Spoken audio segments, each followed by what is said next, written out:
here tomorrow, so he's going to be at the Nerd HQ panel we're doing tomorrow, which I have information on. You do? Yeah, tomorrow afternoon, I think. I have to find the time. Adam, do you know the time? 5 o'clock tomorrow. Speaking of Nerd HQ, something that's going on right after this, we have a signing. So we have a couple of posters we'll be signing, but basically it's at the new Children's Museum, essentially across the street, 200 West Island Avenue. And from 5 to 6, everybody that's at the panel here will be signing for you. You can come and meet, take a picture, get something signed. We're going to have the poster that's the cover art from the game that we'll be signing, and if you're the first first 300 to show up, we have a new limited edition poster called by Tony Moore, who was the illustrator for The Walking Dead, and so he did his own take on JD and his motorcycle. And so we'll be signing those as well. If you pre-order at GameStop at the show, you'll also have a chance to get that. If we're signing, do we get to have one of those posters? Yeah. I'll pre-order it. Right? Yeah. Okay. You do that. So, you do that. You're not getting it anyway. So. It's cold. With that, a couple things I want to remind people about being able to play the game. Here, downstairs, you can play 10 minutes of the campaign. You get to fight through a wind flare with the lovely 4 people next to me. Okay. And it's a lot of fun, and we put a video about it. You can go experience for yourself, see if you can survive the storm wall and the lightning flurries. It was awesome. And if you're over in Nerd HQ tonight, we're doing, or like any time, but when you come over for the signing, you'll be able to play multiplayer as well. So we have Dodgeball and EDM. We're showing off a new multiplayer map called Forge, and our upgraded visuals since our beta. So a lot of things have changed since the beta. So, all right. And now it's time. If you have your time. Q&A. Do 3 hours. We got a little bit of time. Yeah. About 15 minutes. So just a reminder, if you want to queue up here to ask questions, if you could, right after we're all done here, unfortunately, because there's another panel, we're going to have to clear out here pretty quickly. So if you want to meet the cast, obviously, like Rod said, just go across the street 5 o'clock today. So let's put all our efforts into doing it. Or we do like an Occupy Comic Con and just get you guys to stay here. Yeah. Weekends. All room 6 is off. That's how you stay away. Well, John brought the gun, which, by the way, which is one of our new merch items. It's the new replica of the Gears 4 Lancer. It's got a little safety tag, big sound, lights up, and so that's going to be one of the new products that's coming out later on towards October. So anyway, All right, let's go to Q&A. Hi there, what's your name? My name is Gohan. Hello. I'm a big fan, love Futurama. hey, Are we on? I've been rewatching it again. Wrong panel, jerk! So my question is, did Clayton and Carmine have a son or daughter, and will there be another Carmine? That would be a great question to answer by playing the game. Yeah, that was cold. Yeah, Rod will drop some answers on you that just make you go like, whoa. Just play the game. That's it. Yeah, so I totally hear and understand and appreciate the love for the Carmine family and their lack of life. But I think that those types of questions are better explored when you play the game. Another question, are you wearing a Baby Rick shirt? Baby Rick! Yeah, that's awesome. So, thank you. Sorry. Thank you. All right, next question. Hi there, what's your name? My name is Terry. Hi. I have a question for the whole panel. We're ready. What was it like to work on Gears Ultimate Edition, which went way back to the roots of Gears of War 1, and then come to a new game and try and follow up after Gears 3? Apparently that's directed at me. It's So one of the things we wanted to do with Ultimate Edition is we didn't want to change the feel of it. So one of the things we didn't do for Ultimate Edition, even with John, is we didn't re-record voices. So we except for, we did 2 pickups, because one of the things that happened, you may not know this, in Gears 1, we originally, Cole was called Gus the Bus. And so he was like, Coltrane wasn't his nickname. And when we first started the game, he was Gus the Bus. And what happened is there was a scene that they were like trying to take open the door of the factory, and Cole's like, I don't know, this is a good idea. And he goes, I'll take that into consideration, Gus, or whatever, right? And so we were like, that lived on, we never fixed it in Gears 1. And so we were like, hey, there's a couple places where Marcus calls him Gus that we want to fix, so we go back and just recorded him saying Cole, or we're doing one sentence. But it was really interesting for the development team to go back and reverse engineer a Gears game to learn how to make a Gears game, right? And that's what we went in and we really tried to understand, get the team to understand like what it took to build that game, what does cover, how does the counters work, what does layout work, and those sorts of things. And to me, it was just gratifying. I really love this part of it, the dialogue and the story and the cinematics. And so going back and reimagining the cinematics, like knowing we had the dialogue in the can, that wasn't changing, but to reimagine the visuals and the camera angles and how we were going to present it was exciting to be able to do that. And so then to come and look at how far we've come from the process we used in Gears 1 to what we're doing now in Gears 4 and being able to take that further into the future. But it was just, and having just a cast. Like one of the things we did, like Unreal Tournament, those voices were recorded in somebody's basement. Like it was non-union actors doing like, GSD stuff. And one of the things we felt like for Gears is we have to bring union talent. A lot of people question that. They're like, well, that's an expensive way to go with a lot of content. And it was like, but you can see that the results speak for themselves in terms of having really talented professional people do those roles means that you actually can get through more work faster because they're professionals, and B, the quality is so much higher. So it was sort of well, not you, but I mean everybody else already, Gene and John were awesome. They were right. But yeah, so it was great to revisit that stuff, and it was great. John was actually one of the first people we recorded for Gears 4, and that was one of the things because he was our touchstone. So we came in and explained, hey, you're now like in your 60s, and we played with his voice a little bit, and we brought him in and had him like play off other actors. We did some chemistry tests around that, and it was really cool to kind of have that ability to play. We were originally going to do Marcus's voice like, "Who man? Hey, goddamn it!" But we decided against it because there wasn't enough energy in it.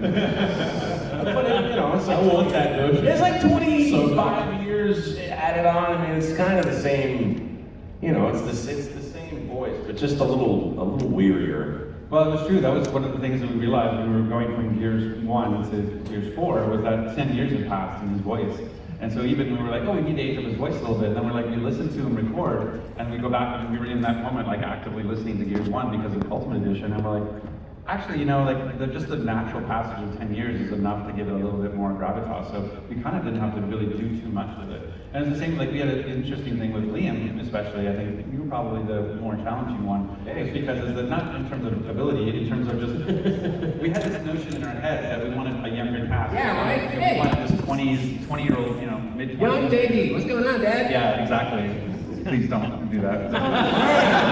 We're gonna do this. Come on, like, Dad, I gotta go. Hi, JD. What are you doing? It's like a Rick Dad, and come Morty. on. Come on, Dad, I gotta go. Work on this car. This is a lot of sessions. People would have been sitting at home with their Xbox like. Is there a button I didn't push or something? So that's basically what the first session sounded like. That was pretty much the first session. Like you were too old and he was too young, and it was not working at all. But it was one of those interesting things where we wanted a young cast because and to make it feel that way. And so Lee came in with his manly voice and his manly face, and we said like, okay, like we need you to young it up, right? Like young it up. And so he Young went it up, kids. and he went high like that, and we were just like, as we recorded it, just was not sounding Gross. Yeah. So then we found a nice natural place that it feels really good now, 3D. So it was fun to kind of explore with that. We don't like to put on a lot of voices. Like John's a little deeper, and Liam's doing obviously an American accent. It's a little more American, but most of the characters are more natural. Laura's more natural, Eugene's more natural, because you're coming back. Like you're literally there's a year from one session to another session. I mean, not like over that time will be a year and a half will pass, and if you're constantly faking a voice and pushing it really hard, it's hard to keep. And then in Gears, you're yelling a lot, and so no matter what cool, funny voice you're doing or cool, different voice you're doing, now do that yelling incoming or all that stuff. It's really hard to do. So the more natural your voice is, the more range you have when it's time to yell, and so it actually works very well for Gears of War. That was a really long answer. It's super relevant. Thank you for the question though. All right, next up. Hi there, what's your name? My name's Eric. Hi, Eric. My question is for Ron and John DiMaggio. With the new arc that you're creating, is there any possibility of introducing a new character, or maybe as like an Easter egg character that's voiced by John as Jake the dog or Bender? Rod? Well, we're not really working on the Deadpool franchise, so we try not to break the fourth wall too much. I don't know that, I mean, a lot of things, we do a lot of voices, like, again, I mean, in terms there's a lot of value. We have very talented casts, so they can do multiple voices a lot of times, and it's actually really convenient for us that when, for example, Fred Patcher, who plays Bear in the previous games, he would also do the Locust voices. And so we could have him come in and we do like, hey, we're gonna do an hour of Bear and then 2 hours of Locust, that kind of stuff, right? But people may not know that, like, I don't know if people play the original trilogy, Franklin, like, the Franklin, the stranded leader who gives Dom the car and the guy gets, taken away. John is Franklin. So so we have John has that. Do Franklin? No, that's not Franklin. Usually he's looking at me funny, like, go ahead. No, Franklin, what was it? It was, man, you guys are crazy. It was, you know, he just talked like this. That's all it was. Hey, man, you better go through there, man. There's crazy shit going around through there, baby. So,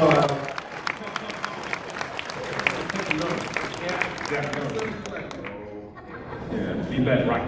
So yeah, so we're probably not ever going to do like, hey, here's Jake the dog or Predator in our game. But the fact that, you know, again, having people do different voices and have kind of fun cameos, we've definitely done that. I would like to encourage you to have a machine, like, 'cause I got to try it one time, the locust machine, where you get to change your voice to sound like a locust. Oh yeah. That was so cool. So if you want to do that as like a DLC or a downloadable thing, I suggest it because it's awesome. Okay. there should be an Easter egg. Thank you. Okay. Carry on. There should be an Easter egg in the game where Marcus is voiced by the ghost of Paul End. That'd be awesome. Down, bad. You can take left. Cole, you come with me. Nice. We got him out here with the center square. That's an Easter egg. And that's what it's like to record for John. How's the rat race treat you, Marcus? The rats are winning. Sorry. Next question. Thank you.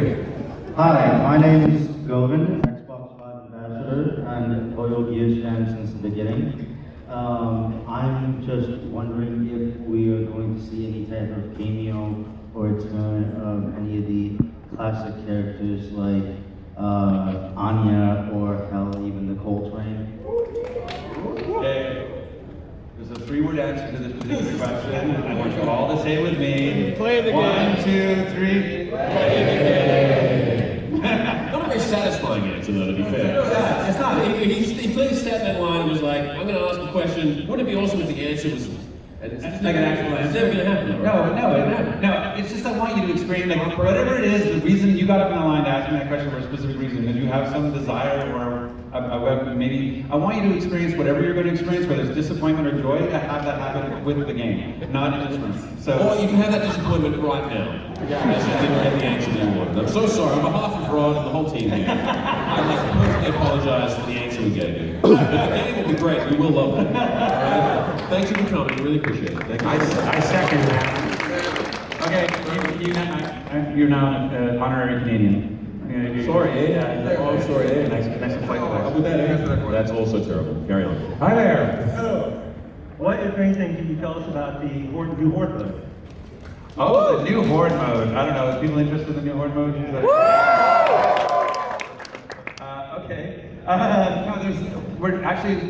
We'll be talking a lot more about Horde in the near future. So that's something, you know, as you build towards. I won't leave it just like that. I like everybody's like, oh, he's going to say play the game again. No, I mean, one of the big things for us with Horde, we're calling it Horde 3.0, because you know, we started in Years 2. Is I wanted to go back to that feeling that you had in Years 2. In Years 2, you had to be scrappy, right? You were using planting shields and planting grenades and turning shields around to screw up the AI, like all that fun stuff you did that was really sort of emergent gameplay. And when we went to 3 is really fun, and I love 3, but it started to get a little tower defense-y, insert coin, get fortification in a pre-placed thing. And when talking with the team for Horde 3.0, one of the things I really said is like, look, I want to bring the emergent gameplay back. I want people to feel like they control where they're going to set up, how they're going to set up, what they're going to build, when they're going to build. And so that's one of the biggest things about Horde 3.0 is that you can build wherever you want, move it around, all that stuff. It's totally up to you where to set up your defenses. And we've added some interesting stuff around classes and skills. And when I say classes, don't like all in your throat because you're thinking, oh my god, it's overrun. It's not. It's a completely different system around class and skills that brings this ability that makes, what you're doing in the game kind of continue all through 50 waves. Like if you like to do a particular thing, it'll stay meaningful for all 50 waves because you've invested in a skill with a class. So it's something that's going to be, I think people really enjoy it. I've been playing a crap out of it because obviously I have to test it, but also having a lot of fun. And we're going to go into a lot more detail before launch. Thank you. Nice. Better. Good answer. Better. That's More good. satisfying. That Right. encourage have a good response. If you all clap at that answer, you can. That's nice. Can I look at the console? Sure. Sorry, carry on. Like, I'll be a minute. Hi. Carry on. My name is Ella. I was just hearing rumors that this game is coming out on PC, and I was just wondering if you guys were excited about it. Oh, that's no rumor. We've announced that. Actually, no. Actually, the thing we've announced is that Gears is one of the first games, it's not the first, but it's one of the first in what we call the Xbox Play Anywhere program. And what that means is that if you buy the game digitally on console or Win 10, you'll get the other one for free. So you'll be able to play it. And on top of Xbox Play Anywhere, we also do, also as part of that is you get to save your achievements and your progress. So you can hop back and forth, start in your bedroom, finish at the office, kind of stuff. It's kind of like my sex life. But, oh, wow! I know, right? No one will ever go to my office again.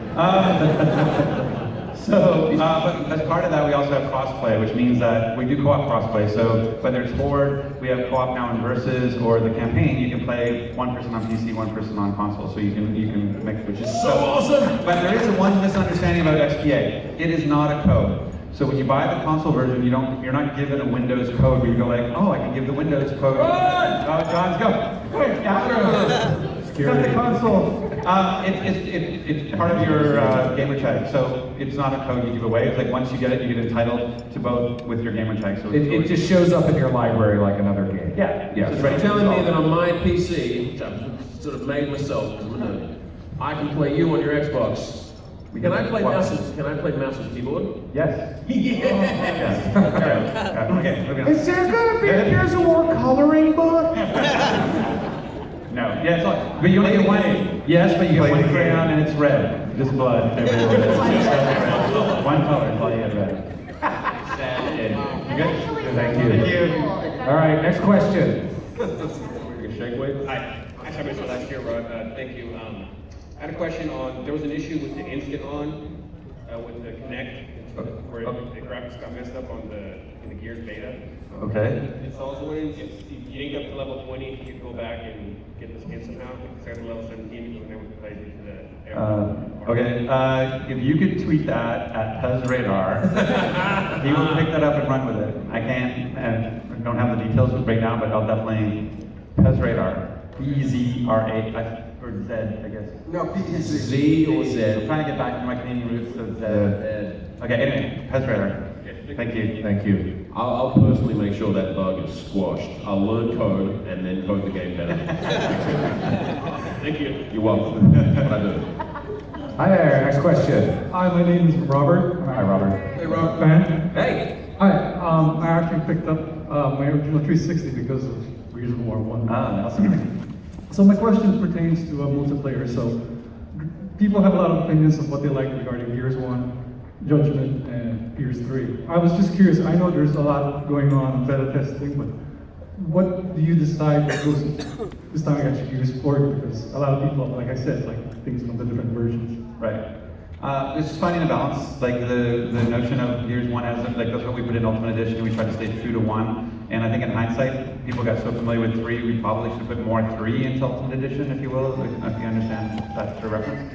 And so 4 is sort of 3++, right? You know, in terms of what the things we're trying to make it smoother, slicker. We have the new close cover combat, the new modes, like, things feel faster. We have newer animations for how things smoothly move in and out of cover, roadie run. Like, so we've done a lot in terms of trying to take 3 and then optimize even further. Like Judgment was kind of Gears beats first-person shooter, and that was something we wanted to not go towards.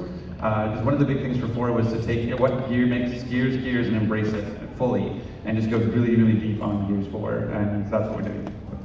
Thank you. Welcome. Thank you. Is that guy asleep? No. Hi there. No, he's not. Okay. Hi, this is a question for Ron. Okay. So a lot of us really love Gears, and we think it'd make a really great movie, and there's some rumors that there's going to be a Gears of War movie. Will there be one? So, in the past, when I've had this question, I've had to do a lot of sort of like, no, can't talk about it, that kind of stuff. Now, I can actually say that I'm really excited that there's some stuff going on that I can't talk about today.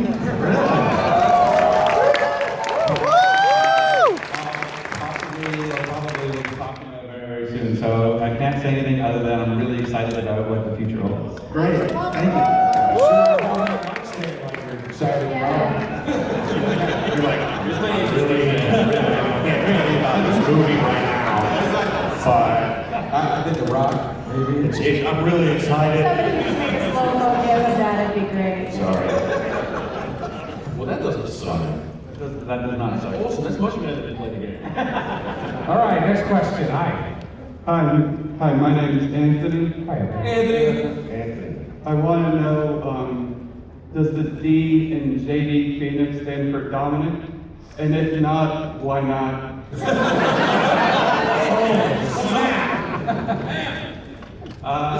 This is you, man. This is a Rod question because I didn't name him. We haven't officially announced what the D is. So it's unfortunately a play the game question. I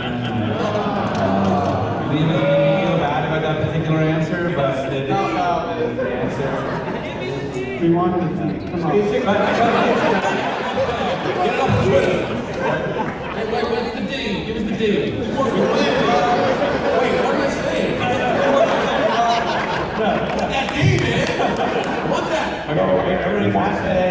Liam likes the D. Liam wants the D. Guys. All right, I think we're up for, we only have time for a few more questions, gang, so let's get to it. Hi. In Comic-Cons prior, you've always had an exclusive figure with NECA. Why wouldn't it have been a good idea to have one this year with one of the new characters? Wouldn't it have? Yeah, it would have been great if it was Adele. A merchandise question. Well, we do have a Comic-Con exclusive, just not with NECA. We have a Comic-Con exclusive that is with Funko Pops. We have a Marcus Phoenix with holding the severed head of a locust drone. In a Funko, little Funko guy? That's awesome. Huge, terrifying.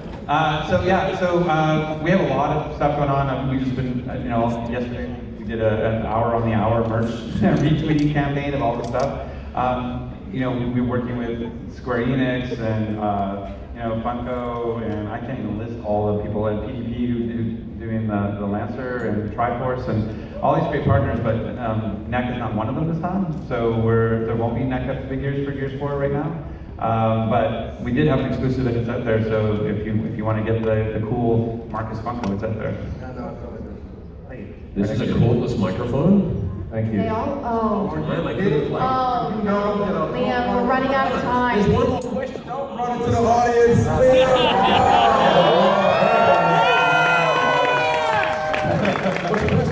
Oh, hi. My name is Michael. First off, Hey, Michael. nice to meet you. Nice to meet you. That's good. You're really awesome, Yeah, Liam. he's You're really really video awesome. game as well. That much handsomeness, that close. You're making some I am not afraid to be quoted. I am not afraid. I do not.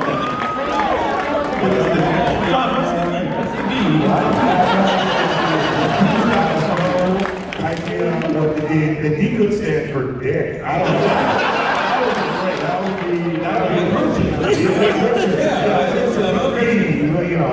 Like JLD, so like J Little Dick.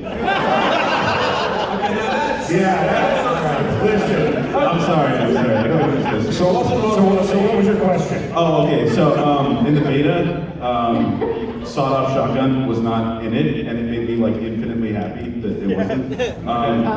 Is it in the full game? The sawed-off shotgun is not in the full game. Thank you, God. What's the D? What's the D?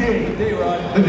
Out of all the play the game questions today, I think what's the D should be answered. What's the D? But what is the D? Is that something that would... My fat ass can't get back up on stage. Jesus Christ. It's a bad back. I got a tiger bomb patch on my back. I can't breathe. Please don't pull the seat out. Please don't pull the seat out. Oh God. So So are you going to tell us what the D stands for or not? Really the game? Because I don't even know what the D stands for. I can see it on his face. Rod is starting to give in. I can see it.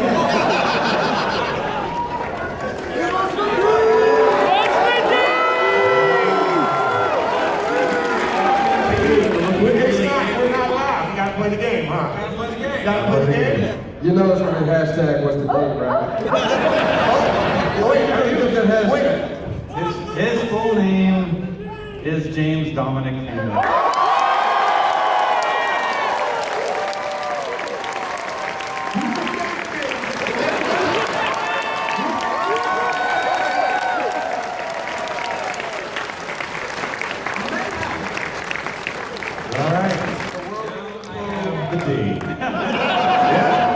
Now you got the You all have to do I think that's how this place is.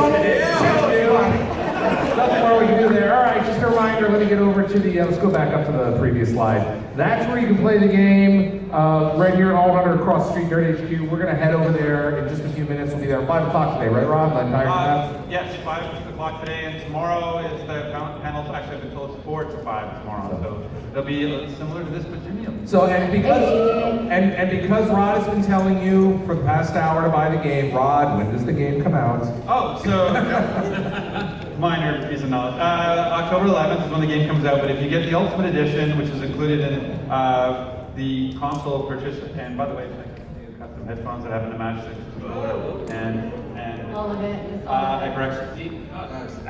it. You'll get early access. So October 7th. So again, if you buy the Ultimate Edition physically or digitally, or get the console, you can play October 7th and get that weekend head start, and get the story before it gets played. All right, well, there you go. All right, thank you guys for coming to the World Cup panel.